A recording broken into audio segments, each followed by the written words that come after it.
Oxford સ્કૂલના commerce વિભાગમાં આપ સર્વનું હાર્દિક સ્વાગત છે.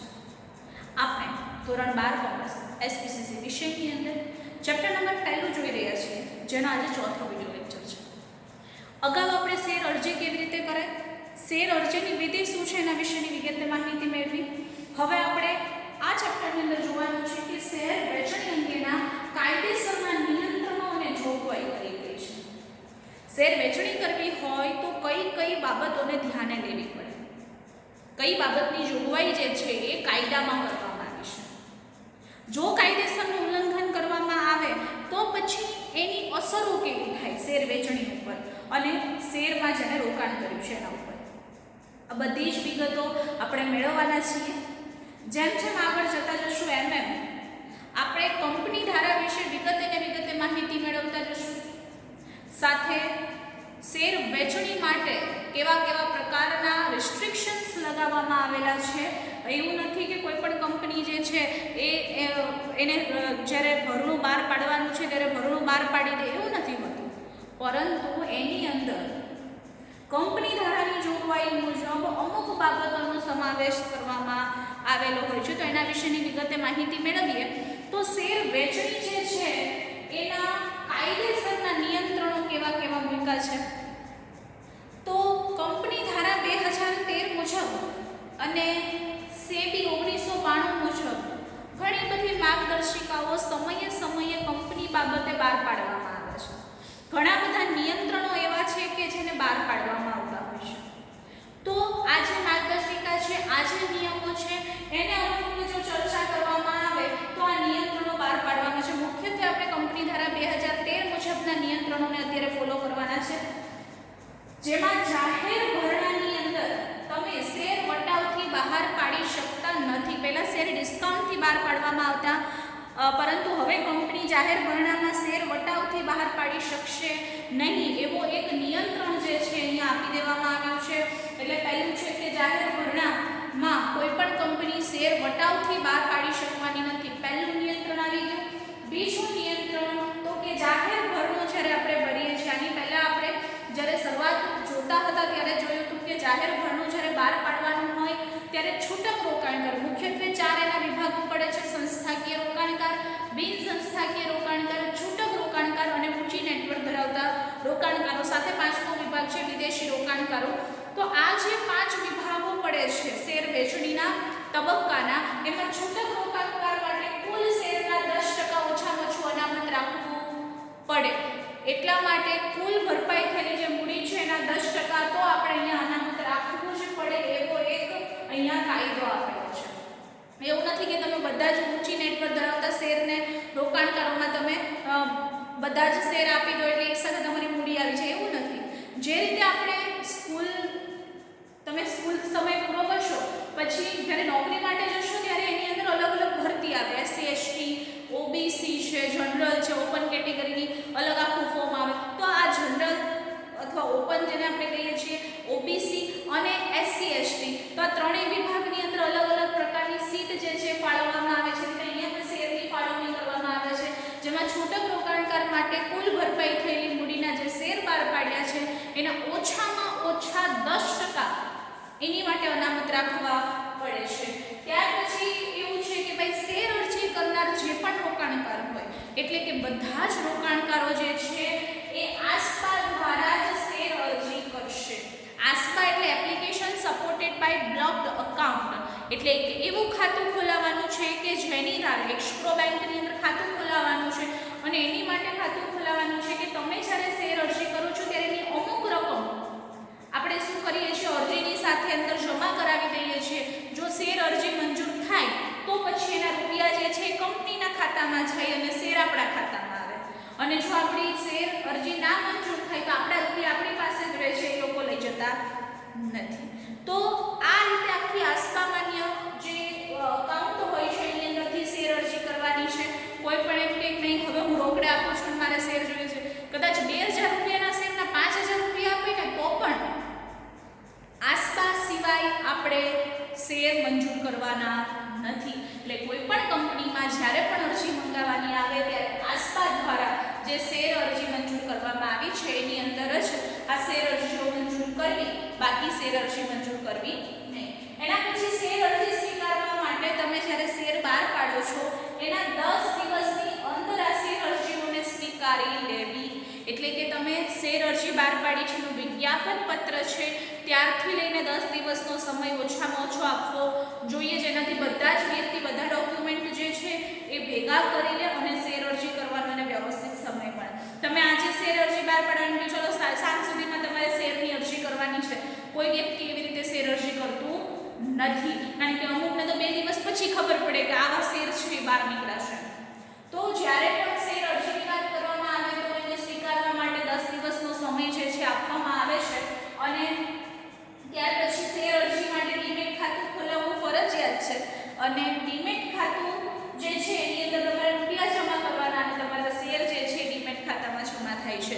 તો તમારા કોઈ પણ શેરનો જે લેવેચનો વ્યવહાર હશે એની ડીમેટ ખાતાથી જ આગળ જશે. એટલે આ એક ફરજિયાત વસ્તુ છે. આપણે જોયું છે કે શેર અરજી અંગેના કાયદેસરના નિયંત્રણને જોગવાઈ શું છે, તો અમુક વસ્તુઓ વિશે આપણે જોઈ ગયા છે, અમુક વસ્તુ આપણે પછી જોઈએ. ફરીથી આના વિશે જોઈએ કે કંપની ધારા 2013 મુજબ નિયંત્રણોને જોગવાઈઓ કરવામાં આવી છે. જે મુજબ પહેલું એવું છે કે જાહેર ભરણા જે છે એ કંપનીમાં જાહેર ભરણામાં શેર વટાવથી બહાર પાડી શકવાની નથી. બીજું, જાહેર ભરણામાં છૂટક રોકાણકાર હોય તો કુલ શેરના ઓછામાં ઓછા 10% જે છે એની માટે અનામત રાખવા જોઈએ. ત્યાર પછી છે બધા રોકાણકારો આસ્પા દ્વારા શેર અરજી ખોલશે. આસ્પાનું ફૂલ ફોર્મ છે application supported by block account. Share અરજી સ્વીકારવા માટે 10 દિવસની અંદર એને સ્વીકારી લેવી. શેર અરજી માટે ડીમેટ ખાતું ફરજિયાત છે અને ફાળવેલ શેર જે છે એ ડીમેટ ખાતાની અંદર જમા કરવામાં આવે છે. તો ચાલો આપણે નોટબુકમાં નોંધીએ, પછી આગળની જોગવાઈ અને નિયંત્રણો વિશેની વિગતે માહિતી મેળવીએ. લખો, કંપની ધારા 2013 મુજબ નિયંત્રણો અને જોગવાઈઓ નીચે મુજબ છે.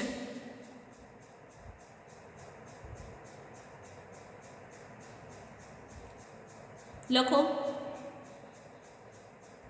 પોઈન્ટ પાડીને લખવું હોય અથવા નંબર આપીને લખવું હોય, જે રીતે લખવું હોય. જાહેર ભરણામાં કોઈ પણ કંપની શેર વટાવથી બહાર પાડી શકશે નહીં. બીજું, જાહેર ભરણામાં છૂટક રોકાણકારો માટે કુલ શેરના ઓછામાં ઓછા 10% અનામત રાખવા જોઈએ. એના પછીનો મુદ્દો લખો, બધા જ રોકાણકારો આસ્પા દ્વારા application supported by block account દ્વારા શેર અરજી કરી શકશે. નેક્સ્ટ, શેર અરજી સ્વીકારવા માટે 10 દિવસની અંદર અરજીઓ સ્વીકારી લેવી. નેક્સ્ટ લખો, શેર અરજી માટે ડીમેટ ખાતું ફરજિયાત ખોલાવવું જોઈએ. ફાળવેલ શેર એ ડીમેટ ખાતામાં જમા થાય છે. તો આ હતો આપણો એક વિભાગ આપણે પૂરો કર્યો. ત્યાર પછીની માહિતી જોઈએ તો કે ઓછામાં ઓછા 90% અરજી જે છે એ કુલ મૂડીની મળવી જ જોઈએ. જો તમે 1 લાખના શેર બહાર પાડો છો તો પછી તમારે 90,000ના શેરની અરજી તો મળવી જ જોઈએ. એટલે કે ઓછામાં ઓછી તમને 90% શેરની અરજી મળવી જોઈએ અને 90%થી ઓછી જો શેર અરજી આવે તો તમે વેચણી કરી શકતા નથી. એટલે કે જ્યારે પણ શેર અરજીની વાત આવે ત્યારે 90% શેર અરજી આવવી જોઈએ. જો 90%થી ઓછી શેર અરજી આવે છે તો શેરની વેચણી થઈ શકતી નથી અને એ જે શેર વેચણી કરેલી છે રદબાતલ કરવામાં આવે છે. સેબીના ધારાધોરણમાં આવતી હોય તો શેર ફક્ત બુક બિલ્ડિંગની પ્રક્રિયા દ્વારા જ બહાર પડે છે. સેબી એમ કીધું હોય કે જે કંપની બુક બિલ્ડિંગથી બહાર પાડી શકે છે તે બીડ સહિતની રકમ આપવાની હોય. શેર જે છે એ રાખી મૂકવા માટેની અમુક પ્રોસેસ કરવી પડતી હોય છે અને એની અમુક ફી હોય તો કે જો એની ફી ભરવાની હોય તો શેર ફક્ત એની પ્રક્રિયાથી જ બહાર પાડવાના હોય છે. વિજ્ઞાપન પત્રમાં અગાઉથી આપણે બુક બિલ્ડિંગની રકમ સાથેના શેર બહાર પાડ્યા કે શેરની મૂળ કિંમત તો હોય પણ બુક બિલ્ડિંગની શેરની કિંમત થોડીક વધતી હોય તો બુક બિલ્ડિંગની જે શેરની કિંમત તમે અગાઉથી બહાર પાડી હોય તો અગાઉથી તમારે એને મંજૂર કરાવી લેવું પડે. કોની પાસે? સેબી પાસે. Security exchange board of India શું કરે છે? સેબી તો કે આ બધાને મંજૂરી આપે છે. એટલે કે જ્યારે પણ આપણે બુક બિલ્ડિંગની રકમ બહાર પાડવાની હોય ત્યારે એમાં એને મંજૂર કરાવવું પડે છે અને બહાર પાડેલ શેરની દાર્શનિક કિંમતના ઓછામાં ઓછા 5% અથવા તો સેબીએ જે નક્કી કરેલી છે એટલી કિંમત અરજી સાથે મંગાવવી ફરજિયાત છે. તમે અરજી એમને નથી મંગાવી શકતા પરંતુ એની મૂળ કિંમતના 5% તો તમારે એની સાથે મંગાવવા જ પડે છે. ફરી આપણે જોઈએ શું કહેવા માંગે છે તો કે ઓછામાં ઓછા 90% શેરની અરજી આવવી જોઈએ. તમે જે શેર બહાર પાડ્યા છે એના 90% શેર અરજી આવી જાય તો જ તમારી શેર વેચણીની પ્રક્રિયા આગળ વધી શકે છે. અધરવાઇઝ 90% થી ઓછી જો અરજી આવી હોય તો તમે શેર વેચણી કરી શકતા નથી. ત્યાર પછી જે સેબીના ધારાધોરણમાં આવતી હોય તો શેર ફક્ત બુક બિલ્ડિંગની પ્રક્રિયા દ્વારા જ બહાર પાડવામાં આવે છે. ત્યાર પછી વિજ્ઞાપન પત્રમાં અગાઉથી બુક બિલ્ડિંગ સાથે બહાર પાડી દીધું હોય તો પછી સેબીની અગાઉથી તમારે પહેલા મંજૂરી લઈ લેવી પડે અને પછી તમે બુક બિલ્ડિંગની રકમ સાથે શેર બહાર પાડી શકો છો. અને છેલ્લું છે કે ભાઈ બહાર પાડેલ શેરની દાર્શનિક કિંમતના ઓછામાં ઓછા 5% રકમ છે એ શેર સાથે મંગાવી અથવા તો સેબીએ નક્કી કરેલી છે એટલી રકમો શેર અરજી સાથે મંગાવવી જોઈએ. ચાલો તમારે નોટબુકમાં નોંધો. જે લખ્યું હતું ત્યાંથી નીચે જ આપણે લખીશું કે ઓછામાં ઓછા 90% અરજી આવવી જોઈએ. 90% થી ઓછી અરજીમાં શેરની વેચણી થઈ શકતી નથી. શેરની વહેંચણી થઈ શકતી નથી. ત્યાર પછી લખો સેબીના એસીપીઆઈ ના ધારાધોરણમાં આવતી હોય તો એસીબીઆઈ ના એટલે કે સેબીના ધારાધોરણમાં આવતી હોય તો શેર ફક્ત બુક બિલ્ડિંગની પ્રક્રિયા દ્વારા જ બહાર પાડી શકાય છે. બાકી તમે બુક બિલ્ડિંગની કિંમત લઈ શકતા નથી. બીજો મુદ્દો લખો વિજ્ઞાપન પત્ર અગાઉથી બુક બિલ્ડિંગ સાથે બહાર પાડ્યું હોય તો બુક બિલ્ડિંગ સાથે જ બહાર પાડ્યું હોય તો સેબીની અગાઉથી મંજૂરી લઈ લેવી જોઈએ અથવા મંજૂર કરાવવું જોઈએ. લખો બહાર પાડેલ શેરની દાર્શનિક કિંમતના ઓછામાં ઓછા 5% શેર અરજી સાથે મંગાવવા. ચાલો હવે એના પછીનો મુદ્દો આપણે હવે છેલ્લો પાઠ આપણે જોઈ લઈએ કે શેર નોંધણી માટે માન્ય શેર બજારમાં સમજૂતી કરવી જરૂરી છે. એટલે કે શેર નોંધણી કરવી હોય ત્યારે કંપનીએ શું કરવાનું છે? જે માન્ય શેર બજાર છે એમાં નોંધણી કરવી પડે અથવા તો લિસ્ટિંગ કરાવવું પડે. તમે એમને કોઈની પણ સાથે લે વેચ કે શેર બહાર પાડી શકતા નથી. માન્ય શેર બજારમાં એનું લિસ્ટિંગ માન્ય શેર બજાર આપણે ત્યાં કયા છે? બોમ્બે સ્ટોક એક્સચેન્જ અને national stock exchange BSE NSE માન્ય શેર બજાર તરીકે ઓળખવામાં આવે છે. તો કે માન્ય શેર બજારમાં સમજૂતી એની હોવી જોઈએ. શેર ડિમેટ ખાતામાં જમા કરાવવા અને જે તે ડિપોઝિટરી સાથે સમજૂતી કરાવવી જોઈએ. વિજ્ઞાપન પત્રમાં લઘુત્તમ ભરણાનો ઉલ્લેખ અને અસરો દર્શાવવી જોઈએ. પહેલા શું કીધું છે તો કે માન્ય શેર બજારની અંદર એની સમજૂતી કરાવવી જોઈએ. સમજૂતી કરાવવાનું, લિસ્ટિંગ કરાવવાનું, એના આધારે શેરની લે વેચ કરી શકે, શેરનું ખરીદ વેચાણ કરી શકે. તો ત્યારે થઈ શકે છે. શેર ડીમેટ ખાતામાં જમા કરાવવા માટે ડિપોઝિટરી કંપની છે એની સાથે સમજૂતી કરવી પડે. એવું નથી કે તમે શેર ગમે ત્યારે બહાર પાડો ને ગમે એ વ્યક્તિ તમારા શેર લઈ લે, નહીં. ડિપોઝિટરી પાર્ટિસિપન્ટ એટલે કે ડીપી, સીડીએસએલ અને એ જે બધા ડિપોઝિટરી પાર્ટિસિપેન્ટ છે, એનએસટીએલ છે, સીડીએસએલ છે, એ ડિપોઝિટરી પાર્ટિસિપેન્ટ છે ઇન્ડિયામાં, એટલે કે આપણા ભારતની અંદર એનું મહત્વનું કામ છે. તો એની કંપની સાથે તમારે સમજૂતી કરાવવી પડે કે જે શેર તમારા ડીમેટ ખાતાની અંદર જમા કરે છે. વિજ્ઞાપન પત્ર જ્યારે તમે બહાર પાડો છો તો એમાં લઘુત્તમ ભરણાનો ઉલ્લેખ અને એની અસરો બંને જણાવવી પડે કે ભાઈ લઘુત્તમ ભરણાનો ઉલ્લેખ કરવાનો છે, ભાઈ અમે આ કંપની નવી ચાલુ કરીએ છીએ, અમારે આટલાનું ભરણું જે છે એટલા માટે આ લઘુત્તમ ભરણું બહાર પાડ્યું છે, એની અસરો શું છે. તો કે જો આટલી અરજી નહીં આવે તો તમને રૂપિયા પાછા આપશે કે કેવી રીતે આપશે, કેટલા દિવસમાં પાછા આપશે, એના વિશેની ચર્ચાઓ. જો કે હવે તો આસ્પામાન્ય ખાતું થઈ ગયું, પછી ક્યારેય પણ રૂપિયા પાછા મળવાની કોઈ ચિંતા હોતી નથી. જાહેર ભરણા માટે કંપનીની નેટવર્ક જે છે સેબી દ્વારા નક્કી કરેલી હોવી જોઈએ. નેટવર્ક એટલે કે કંપનીનું જે આકારણી છે, આકારણી એટલે કે ભાઈ કેવી કંપની જાહેર ભરણું બહાર પાડી શકે, કે આટલા કરોડ સુધીની મિલકત હોય એ કંપની જે છે, અથવા તો આટલા કરોડ સુધીની એની નેટવર્ક હોય તો એ કંપની છે શેર બહાર પાડી શકે. તો જાહેર ભરણા માટે કંપનીની નેટવર્ક સેબી દ્વારા નક્કી કરેલી હોય. કોઈ 5 કરોડ રૂપિયા ધરાવતી હોય તો એક સેક્રેટરી રાખી શકે, આવો એક ઉલ્લેખ કરેલો છે. આપણે અગાઉ ધોરણ 11માં જોઈ ગયા છીએ કે 5 કરોડની જેની મૂડી હોય એને એક સેક્રેટરી રાખવાની છૂટ હોય છે.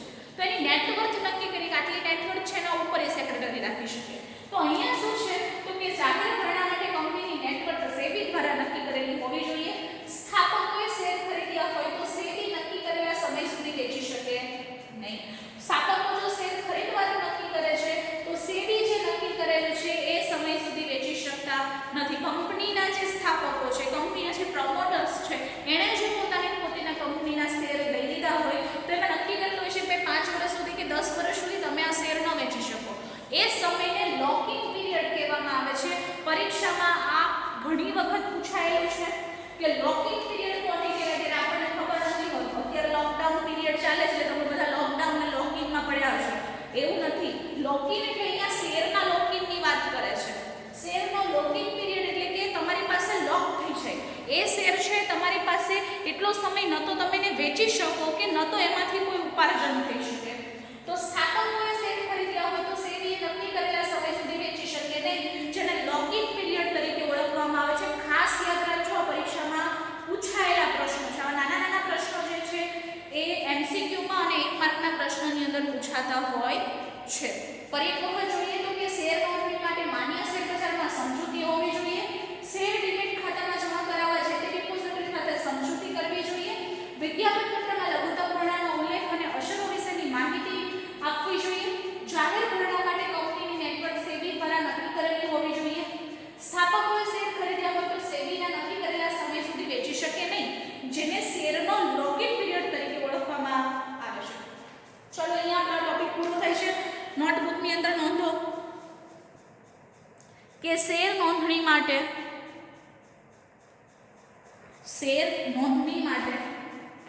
માન્ય શેર બજારમાં સમજૂતી કરેલી હોવી જોઈએ. બીજો મુદ્દો, શેર ડીમેટ ખાતામાં જમા કરાવવા, શેર ડીમેટ ખાતામાં જમા કરાવવા જે તે ડિપોઝિટરી સાથે સમજૂતી કરવી જોઈએ. શેર ડીમેટ ખાતામાં જમા કરાવવા જે તે ડિપોઝિટરી સાથે સમજૂતી કરવી જોઈએ. નેક્સ્ટ લખો, વિજ્ઞાપન પત્રમાં લઘુત્તમ ભરણાનો ઉલ્લેખ અને અસર નોંધવી જોઈએ. નેક્સ્ટ લખો, જાહેર ભરણા માટે